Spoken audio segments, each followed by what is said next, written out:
Before we get going, I just wanted to ask you, you had a player sign today, Kaya Prestridge. Just was curious just what that process has been like getting to know her and what you're most excited about with what she'll bring to the team. We've spent some time recruiting her throughout the summer. She's been on her official visit, and obviously, like you said, she signed today. But we're just excited. I think she truly fits our family, our system, and what we're trying to do here. I think she'll be a huge asset to the dribble drive and our expectations. And she's a winner, high character kid that's going to play really hard and is always looking to improve too. I mean, I love that in the middle of practice, on her official visit, she would after practice, she would ask me questions. And I love that because she was trying to already learn some of the different things we do because, obviously this is her future home. So I love her grit. I love the fact that she can shoot it. She can post, she can get to the rim. She's aggressive around the rim. She's a really good rebounder. And she's got a motor and she wants to win. And I love that.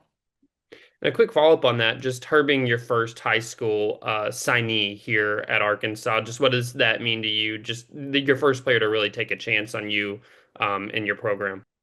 I think it speaks highly of the fact that of what we're trying to do. And I think again, recruiting to the system is extremely important and she fits that to a T. And the fact that, she wants to spend 4 years here at Arkansas. And that's something that's important that she finds a home away from home that she can really excel at. And I definitely think this is the place. And it means a lot that she's willing to buy in. She wants to be here with us. She wants to help us build something special. That definitely means a lot.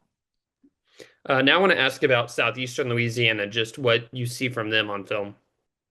I think that they have a lot of motion. They're going to try to get downhill. They can shoot it a little bit, but the biggest thing is we have to be a better version of us. I think as some of these preseason or pre-conference games, we have to make sure that we are getting better each and every time we have the opportunity to take the floor, fix some mistakes that we made from Monday night's game, and really hone in on some of the things we need to be more precise with in our game on Thursday. Yeah, looking at their roster and everything, I mean, I know they're in their first year under a new coach, but I'm not sure if they have a returner from that was at Southeastern Louisiana last year. Just Hold the going up roster. against, yeah, going up against a team like that with so much just newness and unknown about them, what does that even look like with prep and scouting? We prep and we really focus on when we're focusing on their offense of how we're going to guard their different sets, their different movements. So as far as like, okay, we're going to cover screens in this area this way, we're going to cover, each player a specific way. So really just honing in on some of the individual skills that they have and focusing on how we'll handle different action that they're going to throw at us so that each of our players, no matter who they're guarding and what we're doing, they have an understanding of how we're going to guard as an entire unit. And then looking at Jeff, his background, I know he started like you in Division Two, ironically enough, at the university that you beat in the semifinals in 2019 at SWASU. I'm just curious, what lessons do you think that coaches like you and him probably learned at that level that are still applicable, in D1? I think one thing is, at that level, I had one assistant. It was me and one other person. And, me and her had to do everything together. We drove the people mover. We've done a little bit of everything. So I think that blue collar work ethic and that mentality of having to just roll up your sleeves and find a way to get everything done in the midst of, your job, your home life, and all of those things. It just kind of brings it all into perspective. You have a lot more help at this level. I think the players, obviously at every level you can get a different type of player, but I'm still running the dribble drive and they still have to fit the system and they still have to, fit our culture and what we do in order for us to reach our maximum potential. And last thing I'll ask is just Ashlyn. It feels like she's made a real impact every time she's been on the court this season. What are you seeing from her that you've liked through the first three games? I think she does a really good job of rebounding. She really does talk and help us defensively with her length, but she can also score around the rim and she has a really nice touch away from the rim as well. So, I think that she's really playing with some confidence and she's getting more comfortable within the dribble drive and understanding her role. And I think that she's going to continue to just grow and get better and better. And I know we've seen some really good things, but I know there's way more to come from her. She has a really high ceiling, in my opinion. Evan? Yeah, good morning, Coach. Can you hear me? Yes. Awesome. So now that it's been a couple days since kind of the overtime win on Monday night, curious, you've talked about things to improve. What are some of the things in the film on Monday that you guys have been going over the last couple of days, hoping to get better for Southeast Louisiana? I think first of all, we didn't get into the right coverages a few times defensively, and it caused some confusion. And then we gave up some shots that we shouldn't have, or at least they weren't as contested as they needed to be more exact. So making sure that we're really doing a better job of communicating, no matter who's in. We did have some different lineups that went in the UCA game that we've got to make sure that we rep out a little bit more, that the players understand their role in different situations. I always tell them you got to be ready because you never know when your name could get called and when your moment could happen. And so you have to be ready. I thought some of them did come in and do a good job of seizing their moment, but we still have to be more efficient. I thought we picked up our dribble a little early, and I thought we took some rush shots with even within the offense. I know we want to play fast, but we can still take excellent shots for the majority of the possessions that we have. And talk about excellent shots down to the wire. Emily Robinson gets that three, sends you guys to overtime. Curious for what you've seen out of her so far this year. I know she came with you from Oral Roberts, but where have you seen her kind of take a step forward now in Arkansas? I think one thing is definitely her confidence. I mean, the one thing about Emily, at ORU, my first year she was a three guard. Last year she was my point guard, and now here she's playing the four spot. I think within the dribble drive, can be a little interchangeable, but the fact that Emily can play about any position on the floor, the fact that she does a lot of things that don't make the stat sheets, but she always comes up. I mean, she's hit some of our first shots to start most games. She hits the big shots that send us into overtime. She hit clutch free throws down the stretch to help us maintain and get a lead.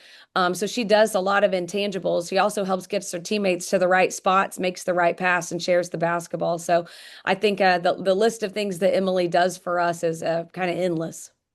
And with Southeast Louisiana coming in, what do you kind of hope to see from your team take a step forward as we get closer and closer to December and eventually conference play? I think we have to be more aggressive defensively. I think in our especially against Pine Bluff, we came out and we were really aggressive defensively, which led to some really good offensive buckets for us and transition points. And I think that we have to be more aggressive defensively. We have to set the tone by being the aggressor on defense in order to set the tone offensively. Yeah, we have a high octane offense and everybody can score, but we're more efficient when we play hard-nosed, tough, aggressive defense that leads to some easy buckets for us. Awesome. Thanks, Coach. Thank you. Brett. Kelsey, are there things that you chart in game or your staff, whether it's paint touches or shots or quickness of shots, that you check after a game to kind of reaffirm what took place or what you were happy with? Yeah, we do. We do some different stats. And then, like for instance, yesterday I wanted to stat some different 3-point shots. So we'll stat some things in games, but then at the same time, we'll come back and we'll restat things after so we can have a better evaluation to make sure, for instance, like our 3-point shots, are we repping those shots the same in practice in the same way we're getting them in a game?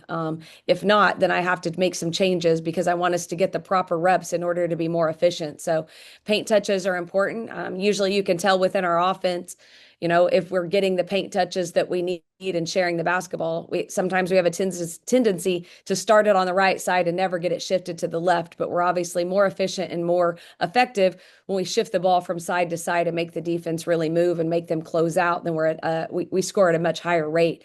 But just helping our players understand that, showing them on film, and reminding them that we have to do those things in order to be more successful.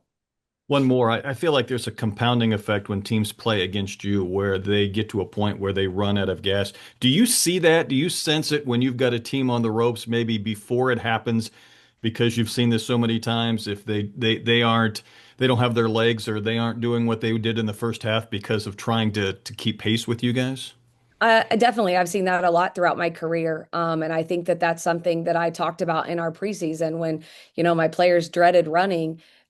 It's already starting to pay off and early. Sometimes it doesn't pay off until January or February, but it's already paying off because I think we're in really good shape and we're a little bit more mentally tough than when I got here. So those kinds of things really do matter, and whenever they call that, the media timeouts early in a quarter and we get 7 minutes and 45 seconds left to play with potentially no timeout.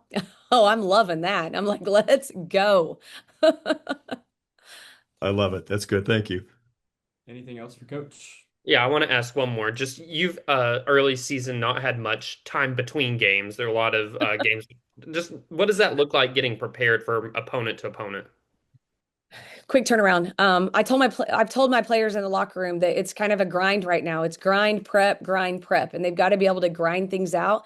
And you got to find an off day in between all of the games and stuff as well too. So you got to take that into account that they've got to have an off day, and they still have class and they still have other responsibilities. So really helping them hone in when we do have the practice, we do have the film sessions, that they are really giving me the maximum effort and all of their attention because we're not going to always have 3 days to prepare. We're getting 1 to 2 days of a prep time to go into the next game. And you still have to fix some of the mistakes that we made in a previous game. So it is a lot of information and it's going quickly. But I mean, that's part of it. I also remind them that these are the moments that they've been living for. They want to play games.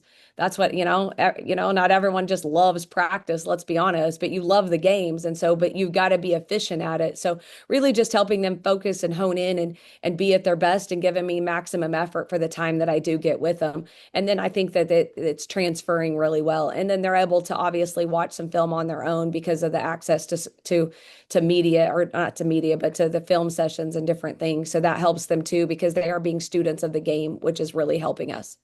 How do you think they've handled it so far, as far as just all the like you said, it's loaded right now with all that's coming at them? I think they've handled it well considering we're actually really young and it's all so new. I think they're doing a really good job because they're also starting to see the fruits of their labor. They're seeing that, hey, all those early mornings, it's paying off because we still have our legs in the fourth quarter and overtime. We're still being able to make big shots. We're still able to knock down our free throws and we're still able to push through. And they're tasting a little bit of success. And that I hopefully will continue to breed some confidence because let's be real, confidence will take you a long ways in life. Thanks so much. All Thank right. you. Thanks, Coach.